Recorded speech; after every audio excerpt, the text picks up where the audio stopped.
Olá, um abraço a todos, bem-vindos ao canal Explica Tuga.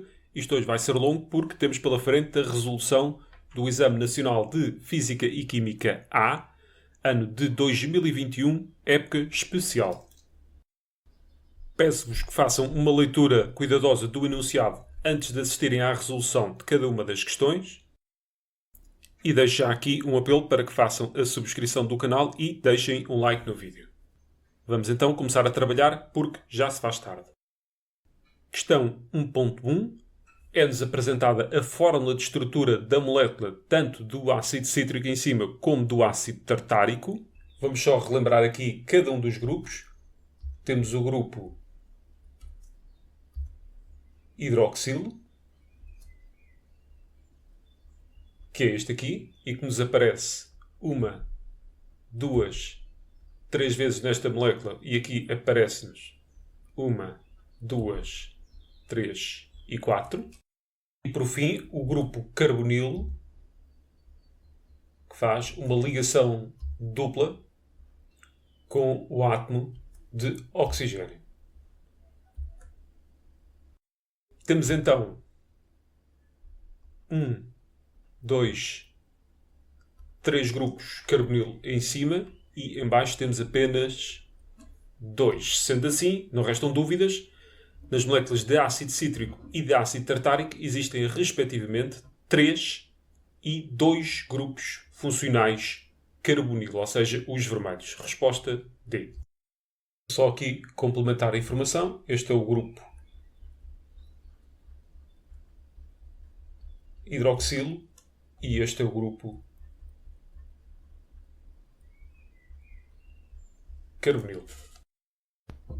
Questão 1.2. Um sumo de limão de massa volúmica 1,03 gramas por centímetro cúbico contém 4,71% em massa de ácido cítrico e queremos saber a quantidade de ácido cítrico, ou seja, número de moles de ácido cítrico existentes em 75 centímetros cúbicos desse sumo. Pegando na fórmula que nos dá a massa volúmica, nós podemos descobrir a partir daqui a massa de sumo. Isto porque nós estamos a usar a massa volúmica do sumo de limão e estes 75 centímetros cúbicos também é o volume de sumo de limão.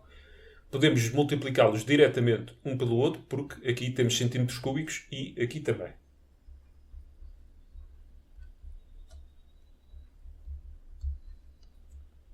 Fazendo então as nossas contas, ficamos com uma massa de 77,25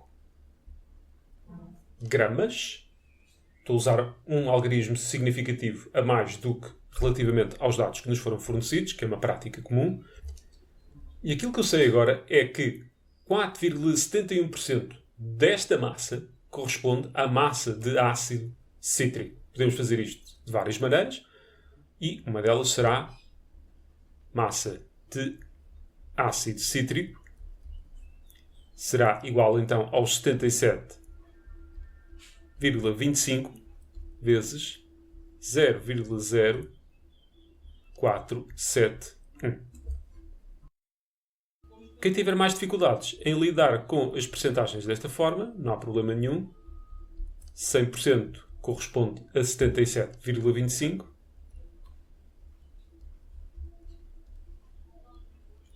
gramas, logo 4,71% irá corresponder a uma determinada massa, neste caso é massa de ácido cítrico. Feitas as nossas continhas, ficamos com 3,638 gramas. Agora é só usar ali aquela massa molar e converter isto em número de moles. M maiúsculo é igual a M sobre N, ou seja, massa molar é igual a massa sobre o número de moles. O número de moles corresponderá à massa sobre a massa molar. E, no nosso caso, então, em concreto, o número de moles de ácido cítrico é os 3,638 sobre a massa molar que nos foi fornecida logo ali ao início, 192,14, o que vai dar 1,89 vezes 10 levantado a menos 2 moles e dou o resultado final então já com os 3 algarismos significativos que era suposto usar. Temos agora aqui na questão 1.3 a reação entre o ácido cítrico e o hidrogenocarbonato de sódio. Considera que se adicionaram 80 ml de hidrogenocarbonato de sódio com aquela concentração a 30 ml de ácido cítrico, também com a mesma concentração. E depois foram recolhidos no fim 3,6 vezes 10 levantado a menos 2 moles de CO2. Rendimento da reação.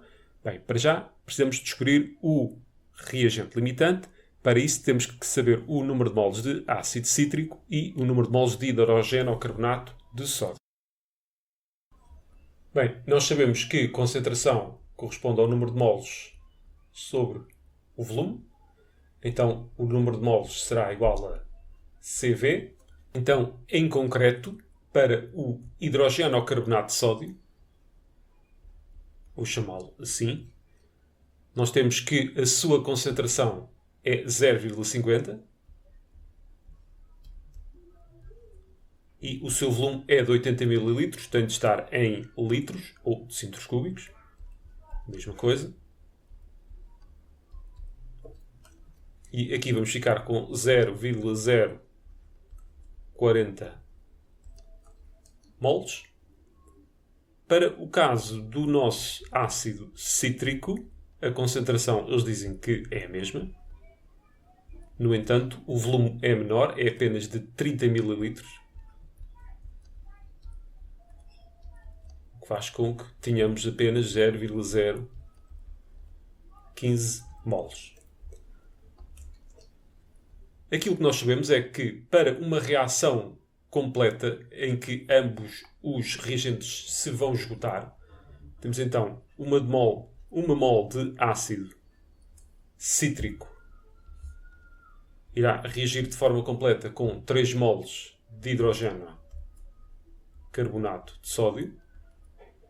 Pegando agora num deles qualquer, tanto faz, 0,040 moles disto, iria precisar então de uma quantidade de ácido cítrico de 0,013 moles menos do que aquilo que temos efetivamente presentes, 0,015 moles. Então, o limitante não será o ácido cítrico, sendo assim será então o hidrogenocarbonato de sódio. Já no que respeita ao CO2, que é a nossa referência do lado dos produtos da reação, então o previsto,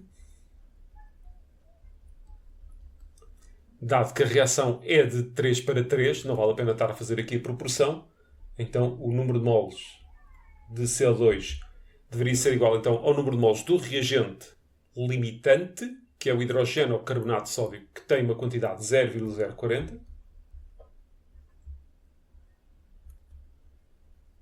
No que respeita ao obtido,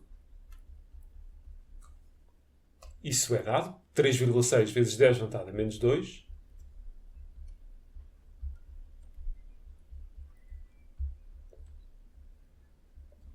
Sendo assim, rendimento da reação será de 3,6 vezes 10 levantado a menos 2 sobre os nossos 0,040 e vezes 100, que é para isto dar em percentagem. 90% certinhos, resposta B. 1.4, temos agora o ácido fosfórico, que tal como o ácido cítrico sofre ionizações sucessivas, ele tem ali vários H+ disponíveis para oferecer.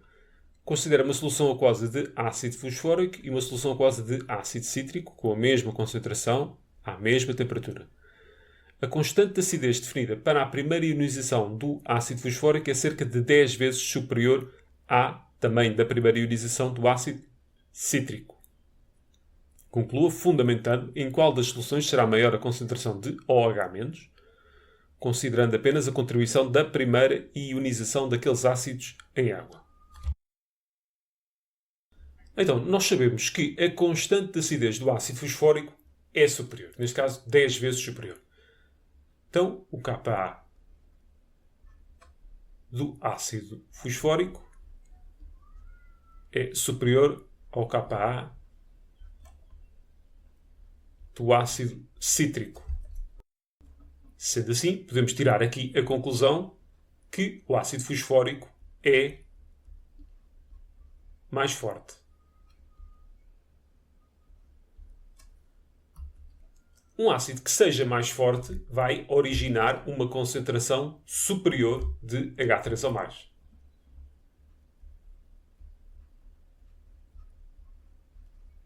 Isto tratando-se de um ácido. Ora, como o KW só depende da temperatura, nós não sabemos qual é, mas o KW terá um valor e será constante, e sendo que o KW é o produto da concentração de OH- com a de H3O+, à medida que aumentamos a concentração disto, temos que diminuir esta para manter o valor do KW. Sendo assim, mais forte, maior concentração de H3O+, mas uma menor concentração de OH-. Ora, eles queriam saber em qual das soluções será maior a concentração de OH-. Bem, aqui, muito rapidamente, para o ácido cítrico, é tudo ao contrário. Ele é mais fraco, logo é menor a concentração de H3O+, de onde será maior a concentração de OH-. Por isso, resposta final, ácido cítrico. Resumindo, um menor valor de Ka significa que é menos extensa a sua reação de ionização, logo dará origem a uma menor concentração de H3O+, para que se mantenha o valor do KW constante, isto porque ele só depende da temperatura e essa não mudou, então será maior a concentração de OH-. Isso vai ser verdade, então, no caso do ácido cítrico. 1.4.2, primeira ionização do ácido fosfórico. Temos então aqui a equação. Escreva as fórmulas químicas das duas espécies que resultam da segunda ionização do ácido fosfórico em água. O que é que vamos ter de fazer? Vamos ter de pegar aqui no H2PO4-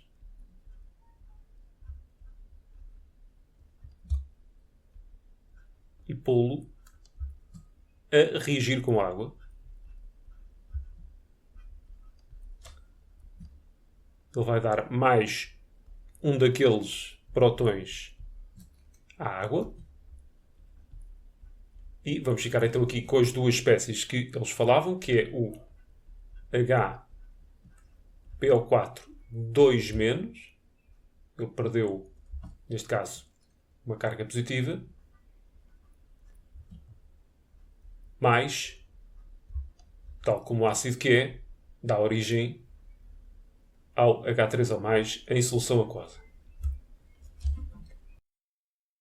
Sendo assim, HPO4 2- e H3O+ são as duas espécies que eles nos pedem. O gráfico que nos é apresentado aqui na figura 3 corresponde à componente escalar da velocidade de um paraquedista em função do tempo nos primeiros 60 segundos do seu movimento de descida na vertical. E queremos saber em qual dos gráficos está representado de maneira correta a variação da posição em função do tempo. Agora, muito importante, aquilo que eu observo quando olho para o gráfico é que a componente escalar da velocidade é sempre positiva. Isto quer dizer o quê? Quer dizer que o nosso referencial terá de estar a apontar de cima para baixo para que então a velocidade tenha valor positivo, isto porque ela aponta no mesmo sentido do referencial. Sendo assim, aquilo que se vê é que o valor de y deverá estar sempre a aumentar, o que põe de parte a A e a C. Temos aqui duas zonas em que a velocidade é constante. Isto quer dizer que o paraquedista encontra-se em movimento retilíneo uniforme. Se estamos em movimento retilíneo uniforme, isto quer dizer que o gráfico correto deveria apresentar uma zona reta tanto naquele período de tempo como naquele período de tempo. Apesar de tudo, creio que não é por aí que vamos conseguir distinguir a B da D.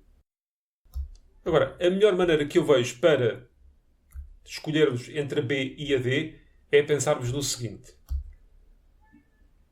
A velocidade inicial é nula. Isto quer dizer que o declive da reta tangente ao gráfico no instante inicial terá de ser nulo. Acontece que aqui no gráfico correspondente a D, isso não se observa. Mais uma vez, lembrar o seguinte. Num dado ponto do gráfico posição-tempo, o declive da reta tangente ao gráfico, nesse ponto, corresponde à componente escalar da velocidade. E neste caso teria de ser nulo e isso só se observa no gráfico B. Podemos também estar a olhar para concavidades em determinada zona do gráfico, mas penso que esta maneira será a mais simples de abordar o problema. Questão 2.2. Eu só pus aqui a imagem do gráfico porque nos vai ser útil. Qual das opções pode representar a velocidade do paraquedista e a resultante das forças no instante t igual a 35? Ou seja, estamos aqui nesta zona. E o que é que se passa nesta zona? Nós temos a velocidade a diminuir. Neste caso até a diminuir bruscamente. Bem, o que é que nós sabemos? Sabemos que ali naquela zona temos movimento retilíneo retardado. Tome atenção que não é uniformemente retardado, isto porque a força não vai ter sempre a mesma intensidade ao longo daquele período de tempo. Agora, a velocidade tem sempre o mesmo sentido do movimento. Se ele está a descer, a velocidade tem de estar para baixo. Ou seja, este corpo está a subir e este corpo está a subir. Agora, se é retardado, temos velocidade e aceleração com sentidos contrários. Quem diz aceleração, diz força, porque força é igual a massa vezes aceleração e tem sempre a mesma direção e sentido. Sendo assim, resta-nos apenas, como hipótese, a hipótese A. Continuamos na questão 2, agora com a 2.3. O módulo do trabalho realizado pela resistência do ar entre os 20 e os 30 é 5 vezes superior ao módulo do trabalho realizado pela mesma resistência do ar, mas agora entre os 50 e os 60. E é para comprovar a veracidade desta afirmação. Vamos ver aqui uma coisa. Tanto entre os 20 e os 30 como entre os 50 e os 60, nós estamos em movimento retilíneo uniforme. Porquê? Porque temos velocidade igual a constante em ambos os casos. Reparem que o valor da velocidade não se altera. Aquilo que nós sabemos é que o trabalho das forças da força resultante é igual à variação da energia cinética. E, neste caso, como não temos alteração de velocidade, isto será zero. Logo, será também nula a nossa força resultante, quer dizer que o somatório de todas as forças é nulo. Então, temos aqui, por um lado, o peso e temos uma resistência do ar. Agora reparem, tanto na situação 1 como na situação 2, a resistência do ar tem de ser igualzinha ao peso, isto porque o peso não varia durante todo o percurso. Pegando agora na forma do trabalho aplicada à resistência do ar, temos que é igual à norma da força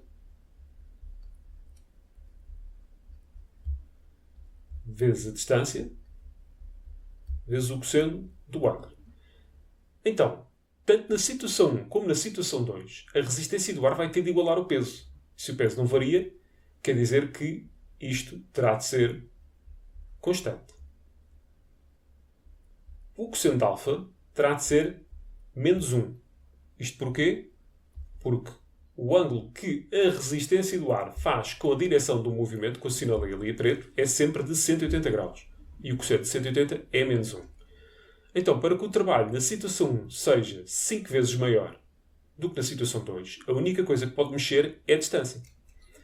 E a que é que corresponde a distância num gráfico de velocidade de tempo? Corresponde à área debaixo do gráfico. Então, entre os 20 e os 30, teríamos esta área. Entre os 50 e os 60, teríamos esta. E até dá para ver a olho que uma é 5 vezes maior que a outra. Mas vamos fazer, de qualquer das formas, as contas. Distância 1, que corresponderia à área deste retângulo maior, seria de 10 por 50.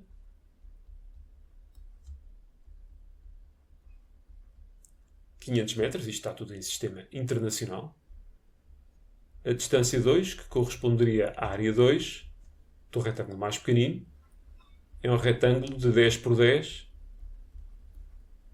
100 metros, e, de facto, os 500 a dividir por 100 dá, então, o 5. Então, se ele percorreu uma distância 5 vezes maior, então é a única forma mesmo, então, dele ter um trabalho 5 vezes superior ao do outro. Temos aqui a questão 3, em que um corpo foi abandonado sobre um plano com uma dada inclinação, de acordo com a figura 4. Admita que ele pode ser representado pelo seu centro de massa, ou seja, um modelo da partícula material, e foram realizados, então, uma série de ensaios com o mesmo corpo de massa 189,2, em que ele foi abandonado de 5 posições diferentes e depois registou-se a energia cinética após ser percorrida essa distância. Podemos imaginar que temos aqui uma célula fotoelétrica, em que o tempo que ela fica interrompida nos permite tirar a velocidade e, consequentemente, a energia cinética, e largamos o corpo de várias posições diferentes, cada uma a uma certa distância da tal célula fotoelétrica. Temos então aqui o resumo dos vários ensaios feitos. É-nos pedido então um módulo de aceleração do corpo. Para isso vamos ter que arranjar então uma relação entre a energia cinética e a distância e depois a partir daí adaptar ali uma reta de regressão linear. Para já temos que o trabalho da força resultante é igual à variação da energia cinética, que é energia cinética final menos energia cinética inicial. Bem, acontece que ele é largado. Daqui logo terá uma velocidade 0. Então temos que o trabalho da força resultante é apenas a energia cinética final, que é aquela que está ali representada. Sendo assim, o trabalho da força resultante é a norma da força resultante vezes o cosseno de 0 graus, eu já vou explicar esta questão do ângulo, vezes a distância, e tudo isto terá de ser igual à energia cinética. Vou deixar de pôr final, vou pôr apenas energia cinética.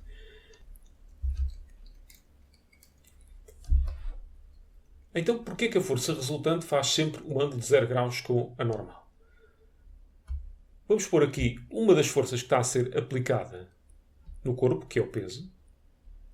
Eu não vou pôr a normal, isto porque a normal faz 90 graus com a direção do movimento, por isso não realiza trabalho. Agora, este peso pode ser decomposto em duas componentes. Uma na direção do movimento, vamos chamar aqui P de x, e outra que será P de y, que igualará depois com a normal, que eu não vou representar agora. Sendo assim, a única força que está a realizar trabalho é P de x. Ou seja, P de x não é mais do que a nossa força resultante, PY, iguala com a normal e sobra apenas P de x. Ora, que ângulo é que P de x faz com a direção do movimento? É um ângulo de 0 graus. Sendo assim, dando só aqui um jeitinho, energia cinética igual à norma da força resultante, cosseno de 0 é 1, vezes a distância. Então, isto será o nosso y, isto será o nosso x, isto será o nosso declive. Vamos fazer então a nossa reta de regressão linear. Temos de ir aqui a esta aplicação, parece uma folha de Excel. Vamos começar pela distância, dar aqui o nome à variável, vou-lhe chamar D. Todos os valores estão em milímetros, o primeiro é 200 milímetros. Isto tem que estar tudo em metros, fica então 0,200 e por aí fora até ao 600.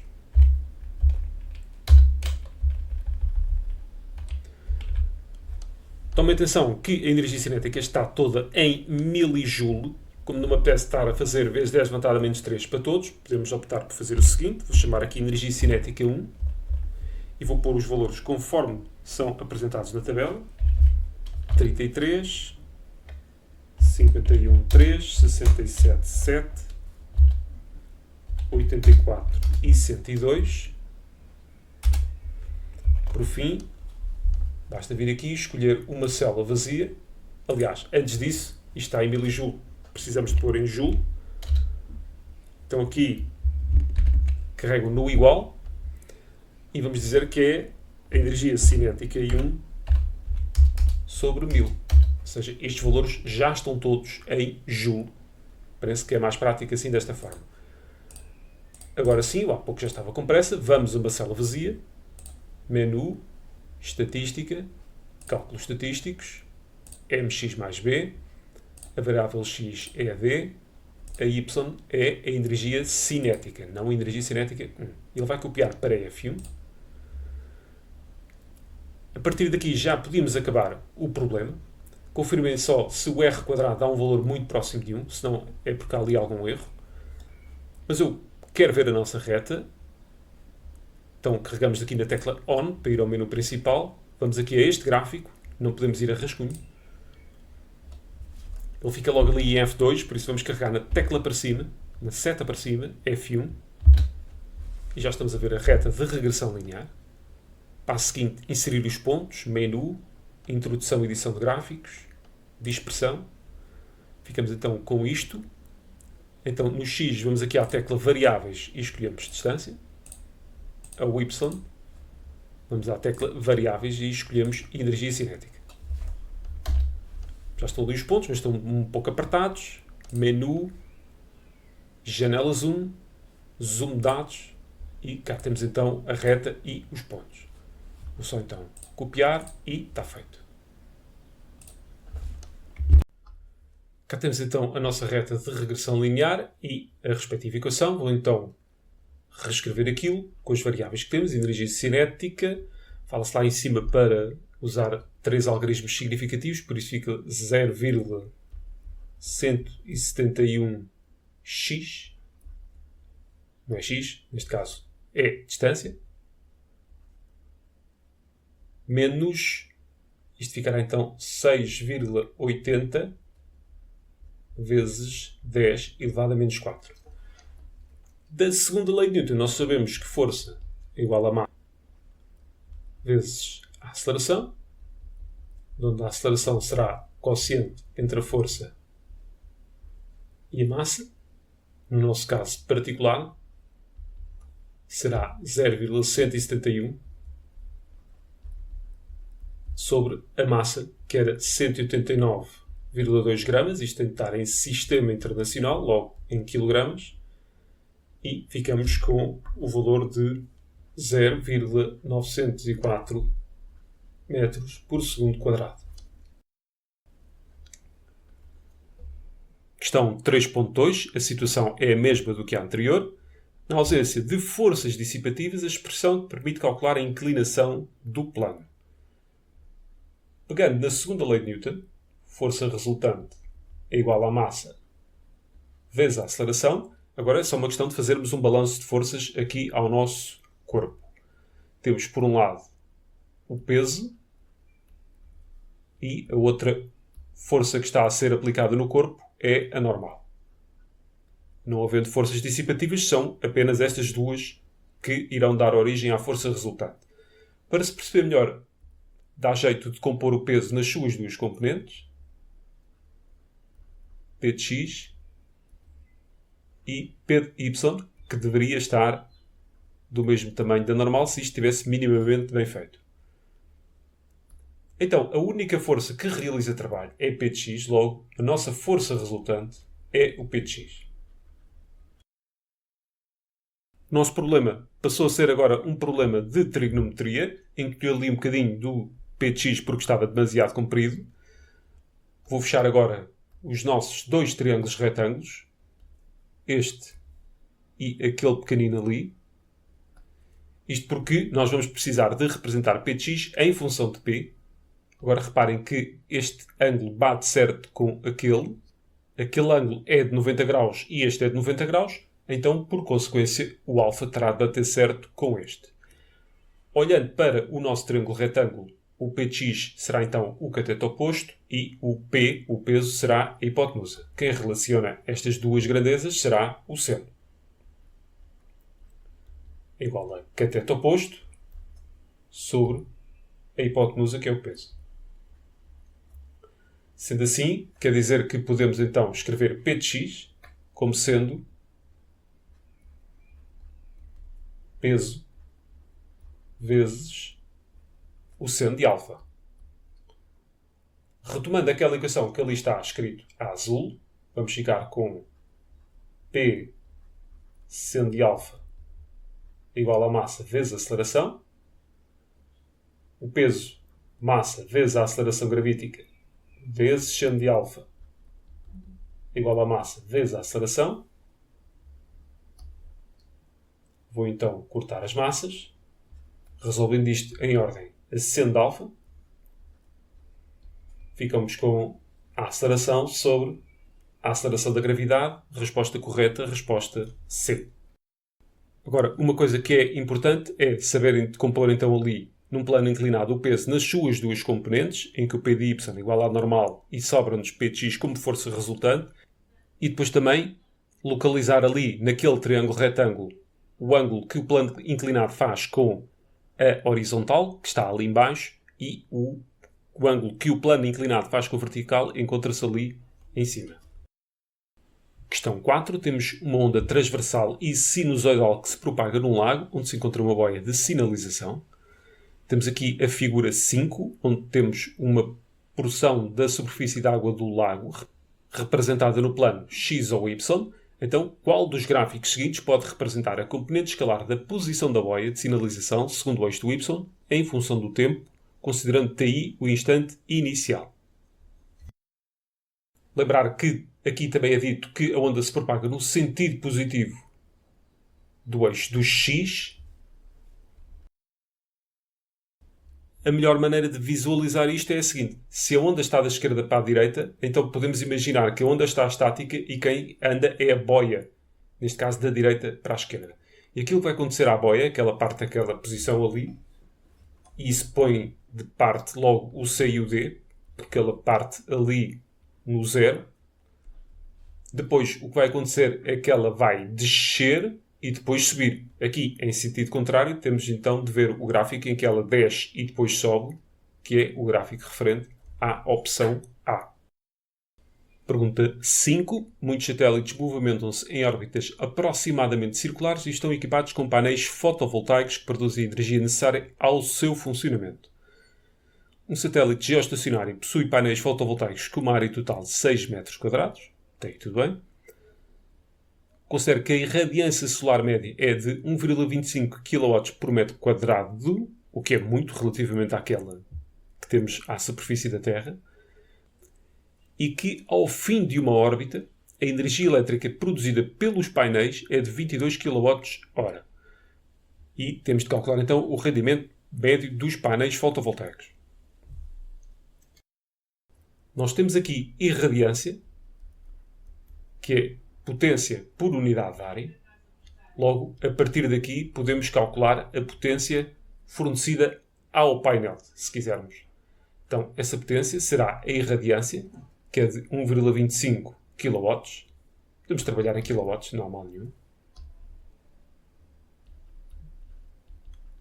1,25 vezes a área do painel, que é de 6 metros quadrados. Ficamos com o valor de 7,50 kW.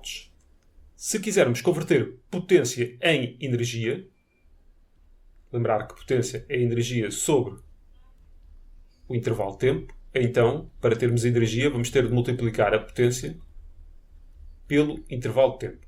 Bem, mantendo aquelas unidades de energia, kWh, eu só preciso então de multiplicar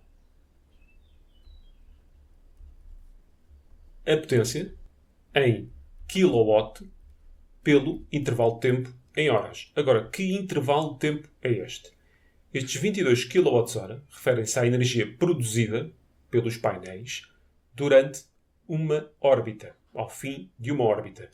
Estamos a falar de um satélite geoestacionário, por isso o seu período orbital é de 24 horas. Fazendo então esta multiplicação, ficamos com uma energia de 180 kWh. Está nas mesmas unidades que aquela, por isso podemos avançar já para o rendimento. Lembrando que esta energia será energia útil e esta energia será a energia fornecida ao painel. Sendo assim, vamos calcular o rendimento, que é de 22 sobre 180 vezes 100, para ficarmos com o resultado em percentagem, o que dá os 12%, a linha D. Aliás, eu se tivesse que arriscar desde o início um valor, seria este, porque o rendimento dos painéis fotovoltaicos anda sempre à volta deste valor.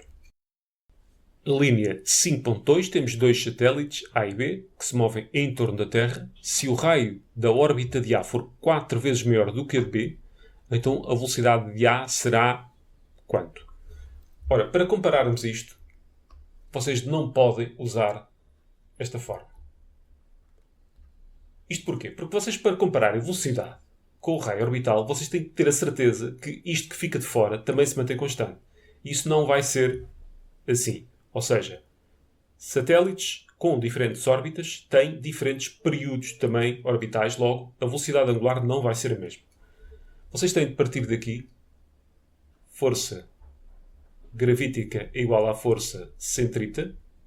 Então, força gravítica será a massa do satélite, massa da Terra, constante de gravitação universal sobre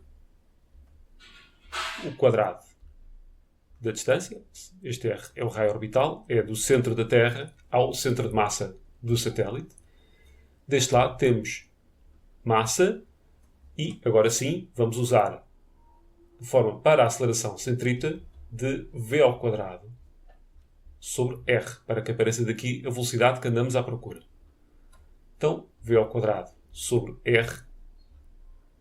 O que é que vai acontecer? Massas vão cortar. Um destes raios também vai cortar. Então, a velocidade será igual a raiz quadrada massa da Terra, constante de gravitação universal, sobre o raio. Só aqui orientar, vou pôr aqui a Terra, vou pôr aqui o satélite. Temos de ler se o raio da órbita de A for 4 vezes, ou seja, por dentro tenho o B, isto está obviamente à escala, e por fora tenho o A. Primeira coisa, quanto maior for o raio, menor é a velocidade. Então, a velocidade de A é menor do que a velocidade de B. Então, a velocidade de A será não sei quantas vezes menor e nunca maior. Agora, quantas vezes menor? Se substituir aquele raio por 4 vezes raio, como temos ali uma raiz quadrada, isto vai fazer apenas com que a velocidade seja 2 vezes menor, e então a resposta correta é a C. Temos aqui a figura 6, onde temos a secção transversal de um prisma de vidro e parte do trajeto de um feixe fino de luz laser com aquela frequência, que, ao propagar-se no ar, incide então numa das faces do prisma. A potência do feixe incidente na superfície de separação ar-vidro é superior ou igual à potência de feixe refletida nessa superfície. Vou tentar representar aqui mais ou menos o que é que acontece. Nós temos aqui a superfície de separação e temos aqui um feixe de luz incidente. Parte é refletida e parte é refratada. Ou seja, transmite-se através do vidro. Já agora, então, se isto for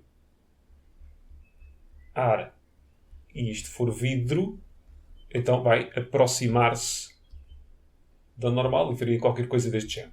Agora reparem que não foi ao caso que eu escolhi aquela espessura de linhas, isto porque, se eu tiver aqui, por exemplo, um feixe com uma potência de 800 watts, fazendo aqui um balanço de energia à volta disto, poderiam-se transmitir, vamos imaginar, 500 watts para aqui e 300 watts seriam, neste caso, então, refletidos. Então, a potência do feixe de luz incidente será sempre superior a qualquer uma das outras duas. Ou no limite igual, caso não houvesse reflexão. Vamos pôr esta aqui de parte. Falo agora na questão das velocidades. Bem, a velocidade de propagação relaciona-se com o índice de refração e a velocidade da luz desta forma. Ou seja, meios diferentes, velocidades diferentes. E eu fiz agora de propósito para vos encaminhar, se calhar, para a resposta C, mas tínhamos de ler com mais atenção. Porque se fala na potência do feixe de luz incidente e depois fala-se na luz refletida. Ou seja, a incidente e a refletida estão no mesmo meio. Logo, as suas velocidades vão ser iguais e a resposta correta é a A.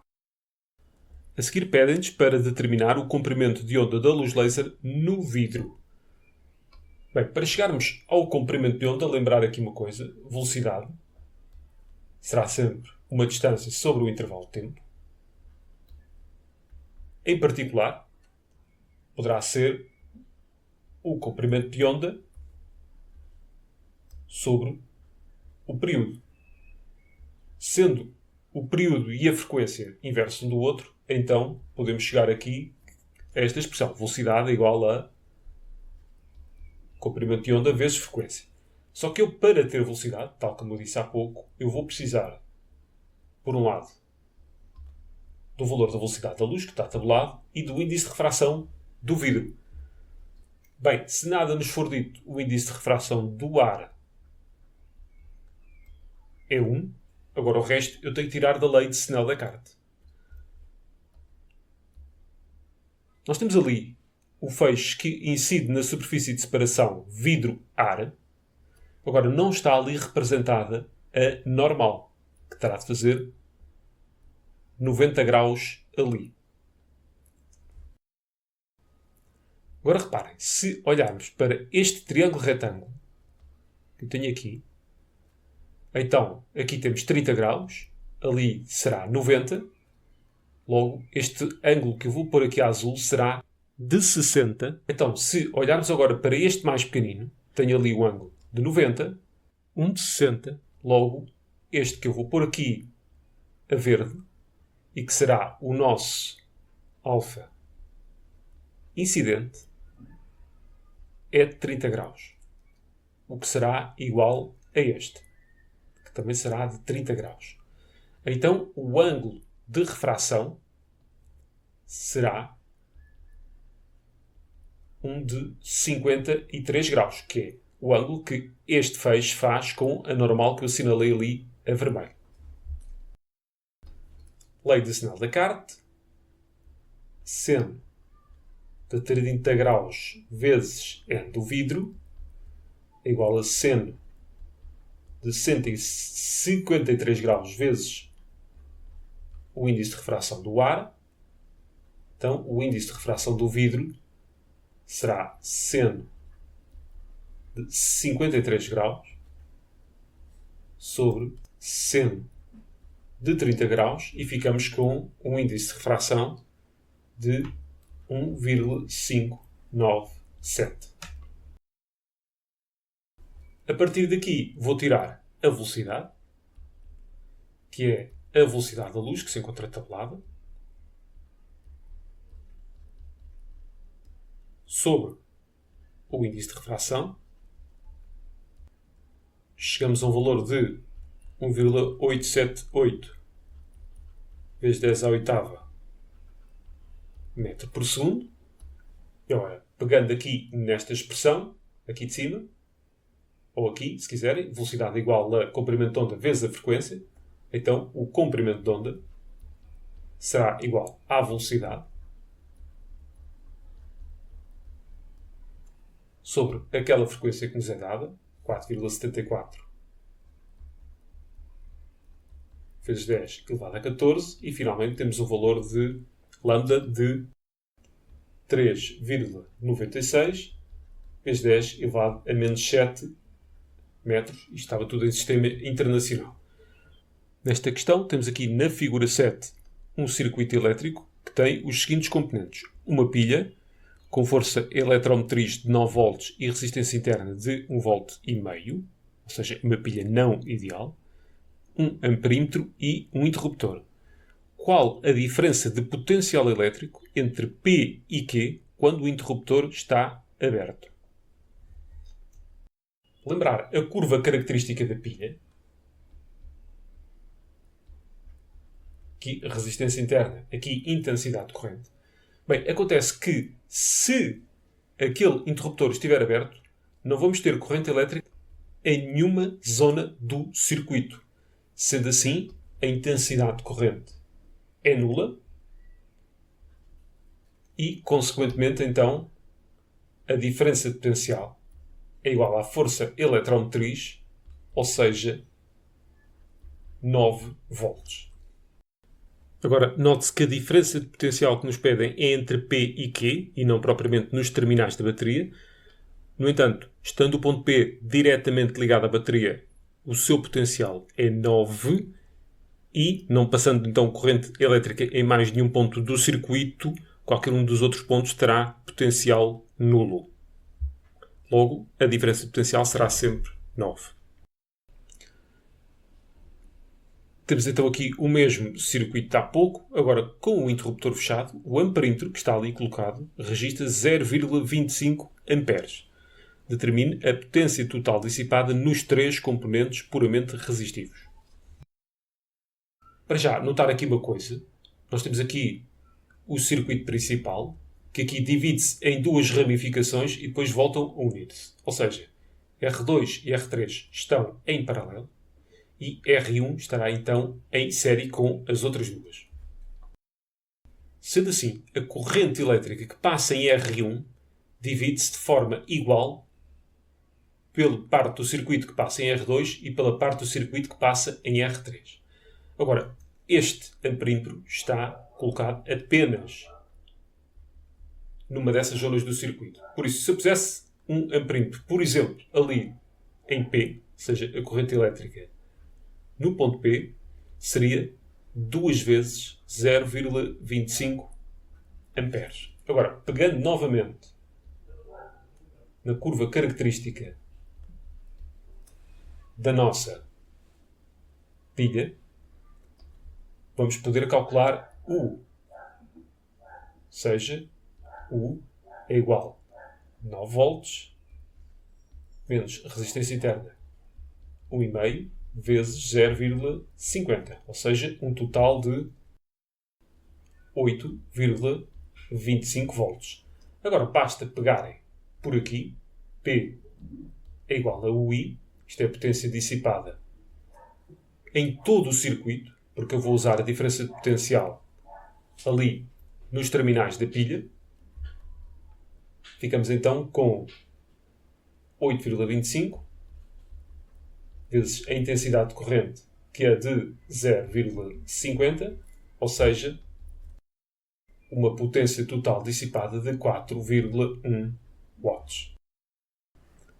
De notar que eu, ao usar a diferença de potencial nos terminais da pilha e a intensidade de corrente que atravessa a pilha, esta potência que eu tenho aqui, no fundo, é a potência fornecida pela pilha ao circuito. Ora, cumprindo o balanço de energia, essa potência terá de ser dissipada nas 3 resistências que aqui estão presentes. Se eu quisesse em separado qual é a potência dissipada por R1, R2 e R3, então eu já tinha de entrar aí com resistências equivalentes e o exercício tornava-se mais demorado.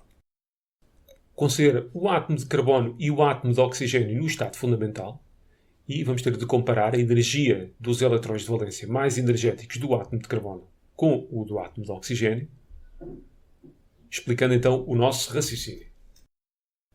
Vamos pensar na energia de ionização, que na tabela periódica aumenta de forma predominante neste sentido. Ou seja, ao longo de um grupo, e nós temos aqui o carbono e um pouco depois temos o oxigênio, a energia de ionização é tanto maior quanto maior for a carga nuclear. Sendo assim, a energia de ionização do oxigênio é maior do que a energia de ionização do carbono. Vamos pôr agora aqui um pequeno diagrama para nos ajudar. Para o caso do carbono, os eletrões mais energéticos encontram-se na orbital P. Vamos pôr aqui energia, as 3 orbitais P degeneradas, que têm a mesma energia, e neste caso ele terá 2 eletrões, um em cada orbital. Vamos representar agora aqui o valor de energia 0. Considera-se que um eletrão com valor de energia nulo, então já se encontra fora da ação do núcleo. Então a energia de ionização não é mais do que a energia que eu preciso de gastar para que o eletrão fique então com aquele valor de energia. Sendo assim, aquela energia que se fala ali para ser comparada será este valor aqui. Mas o oxigênio tem um valor maior de energia de ionização. Isto relativamente ao carbono. Logo,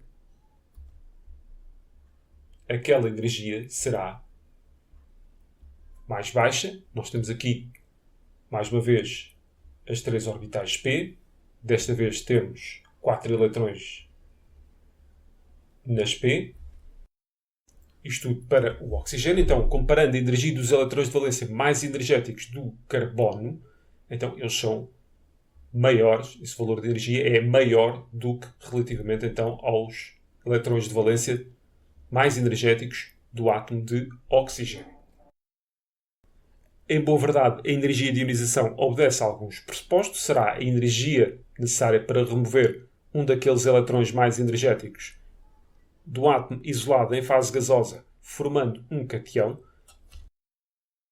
Agora, para efeitos de raciocínio, está toda a informação aqui que precisamos. Quanto maior for a energia de ionização, isto quer dizer que menor será então a energia dos eletrões mais energéticos daquele átomo. Isto porque todos eles precisam de chegar ali acima a um valor nulo de energia potencial, valor a partir do qual se considera que o eletrão não estará mais sob a ação do núcleo. Dando então uma resposta final, a energia dos eletrões mais energéticos do átomo de oxigênio é mais baixa do que a energia dos átomos mais energéticos do átomo de carbono. Questão 9.1.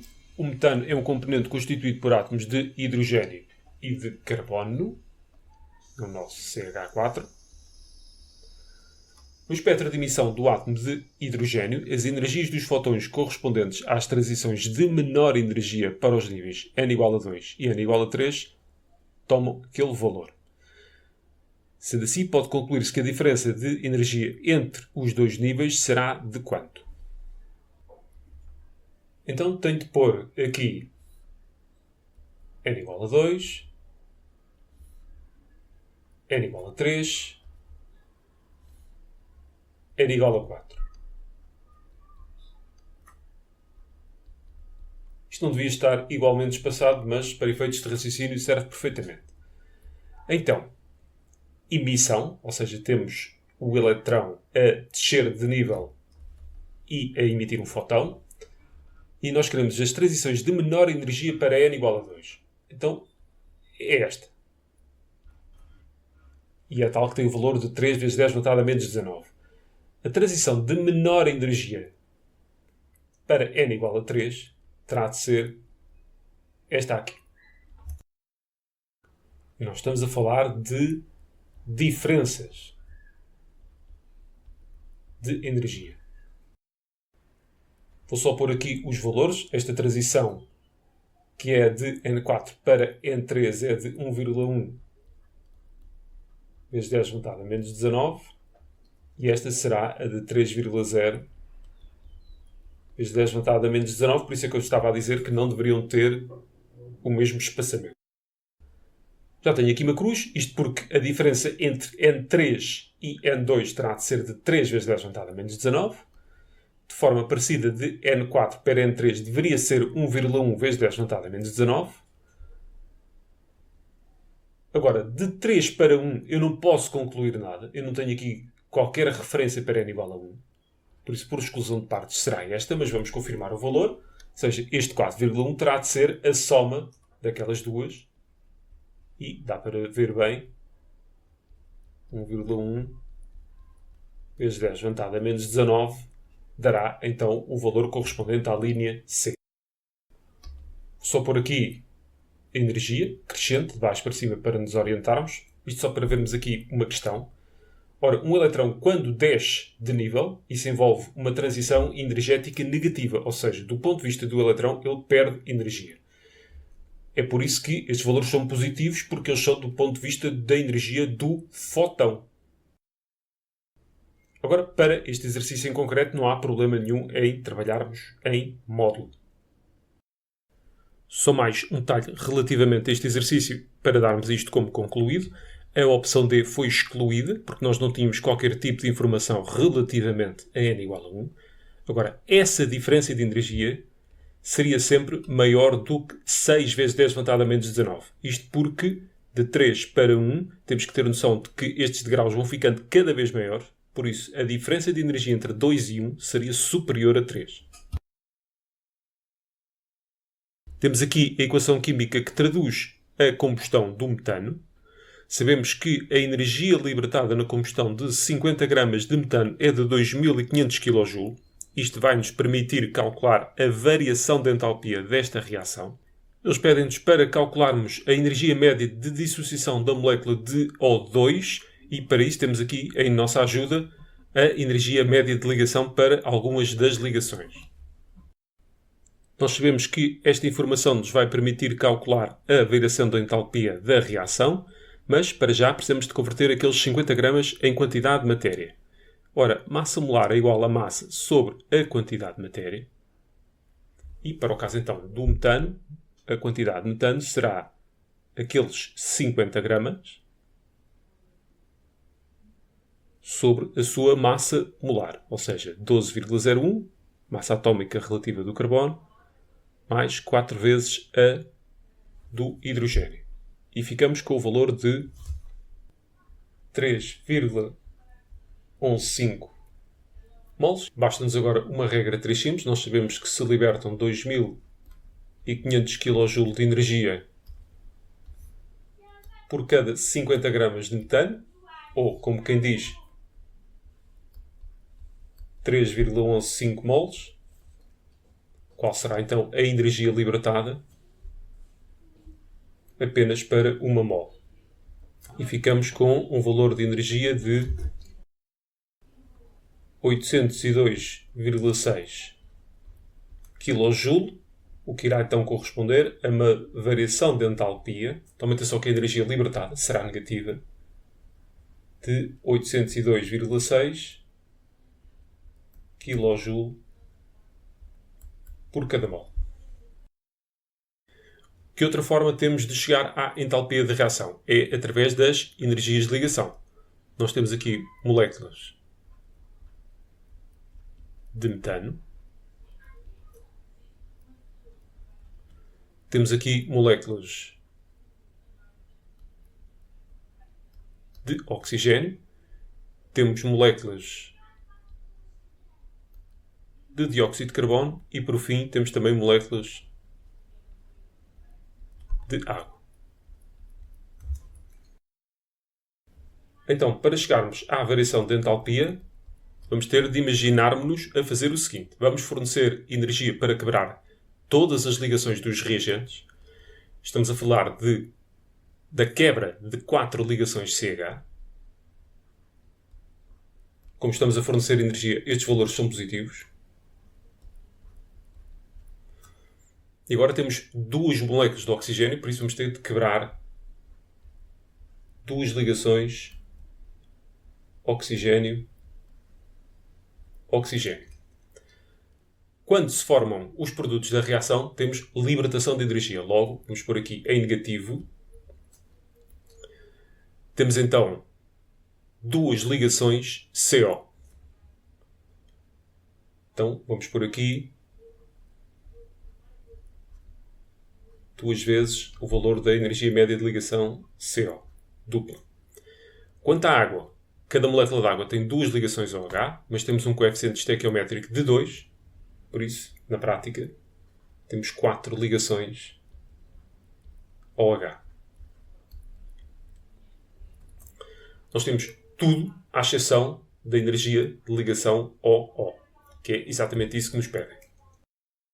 Então, menos 802,6 é igual a 4 vezes 414 mais 2 vezes a energia de ligação OO, que é desconhecida, menos 2 vezes a energia de ligação CO, 799, menos 4 vezes a energia de ligação OH, que é 460.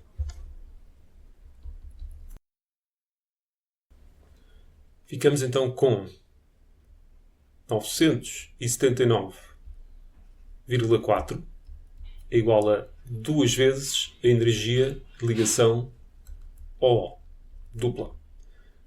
Sendo assim, basta dividir aqueles 974 por 2 e, respeitando, neste caso, o número correto de algarismos significativos, que deveria ser 3, temos 490 kJ por mol. Agora vamos ler exatamente qual a questão que nos fizeram para saber se é esta a resposta correta. Determine em kJ por mol a energia média de dissociação da molécula de O2. Ora, isto é outra forma de dizermos energia de ligação. Energia de ligação é a energia que nós temos de fornecer para quebrar aquela ligação. Questão 10.1. Temos aqui 4 recipientes idênticos com igual massa. Estamos nas mesmas condições de pressão e temperatura em qualquer um deles. Agora nós vamos encher cada um dos recipientes com diferentes gases. Um com hélio, outro com dióxido de carbono, oxigênio e no recipiente número 1 temos uma mistura de N2 e O2, nem sabemos sequer em que proporção. E aquilo que o texto refere, e que era suposto nós sabermos também, é que o volume de um gás é proporcional ao número de moléculas que lá está. Isso sempre quer dizer proporcional.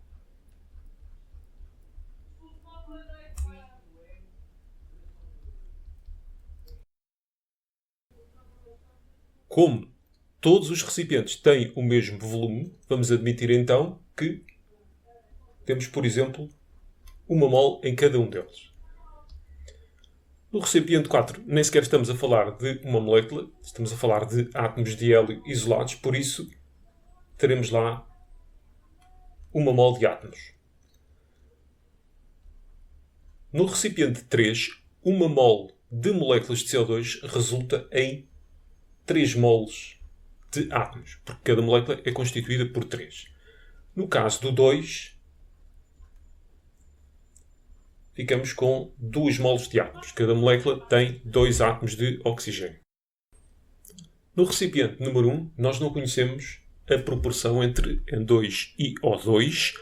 No entanto, qualquer que seja a proporção que vocês imaginem, vai resultar sempre em 2 mols de átomos. Isto porque tanto o N2 como o O2 são moléculas diatómicas. E no que respeita à questão do volume, a lei de Avogadro é cega relativamente às moléculas que lá estão presentes.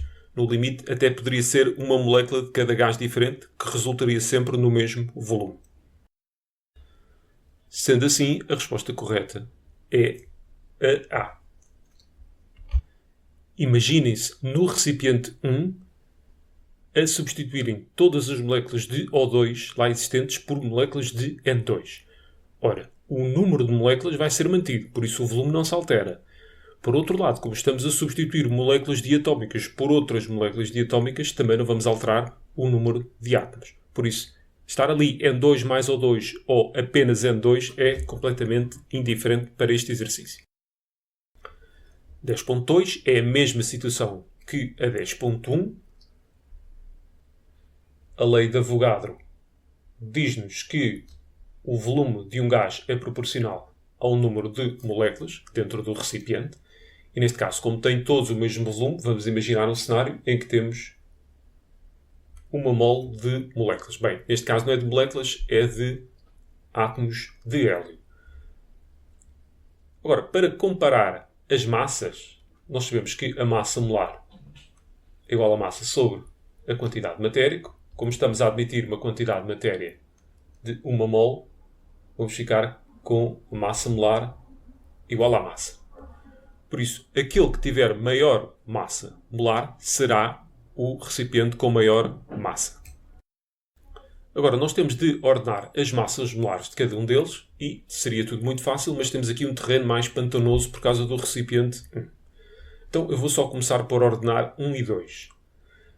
Sabendo que o nitrogênio tem uma massa atómica relativa mais baixa do que o oxigênio, então o oxigênio, vamos dizer puro, terá uma maior massa molar do que quando se encontra misturado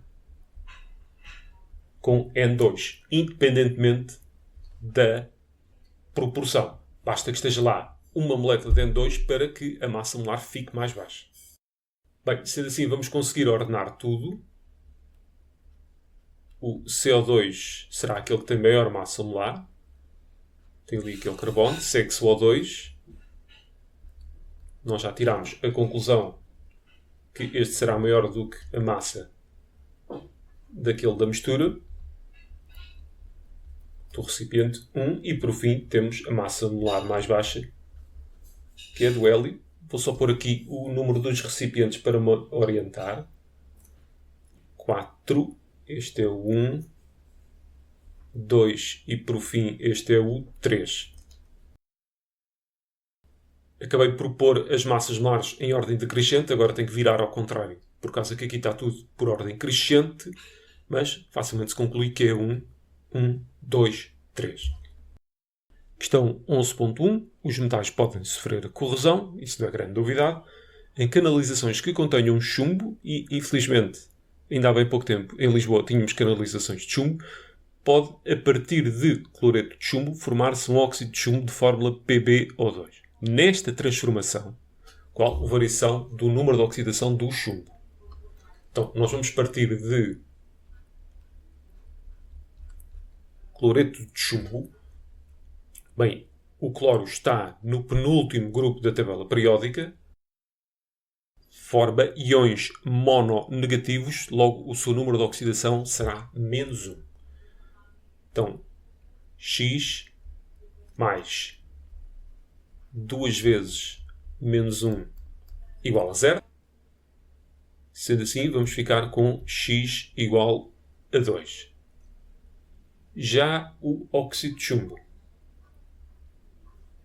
O oxigênio, salvo as exceções dos peróxidos, tem número de oxidação menos 2.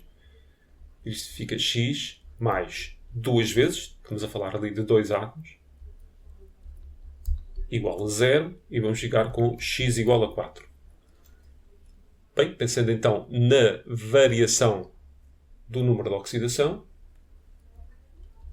final menos inicial, e temos o 2.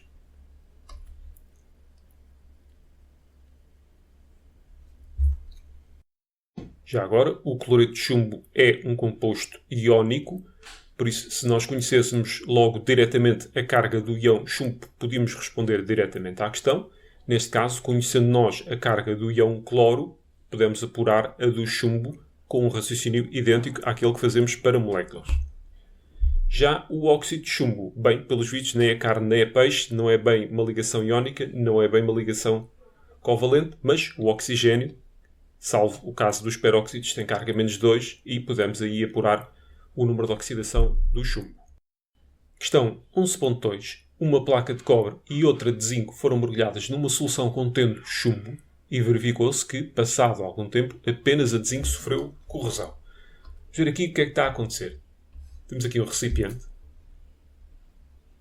com uma solução contendo íons chumbo e vamos mergulhar aqui uma placa que eu, para já, vou chamá-la placa de um metal M.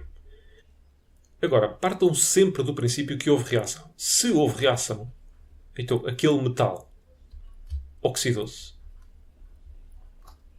Vou pôr aqui carga monopositiva, podia ser qualquer outra. E o chumbo vai reduzir-se.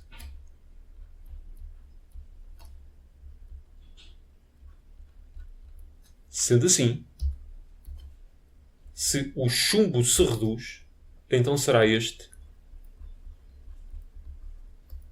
o redutor. Então, para haver reação, o poder redutor daquele metal que se encontra em estado sólido tem que ser maior do que aquele que está em solução.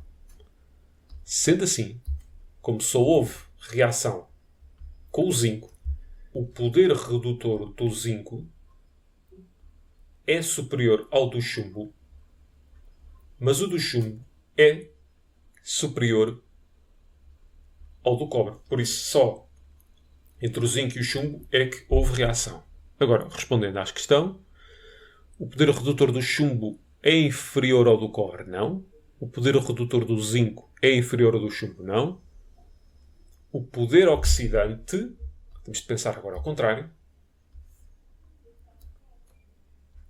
poder oxidante, então o poder oxidante do zinco é inferior, ele é inferior a qualquer um dos outros. Vamos só confirmar a D. O poder oxidante do chumbo é inferior ao do zinco. Não. Em termos de poder oxidante, é superior. Resposta correta, C.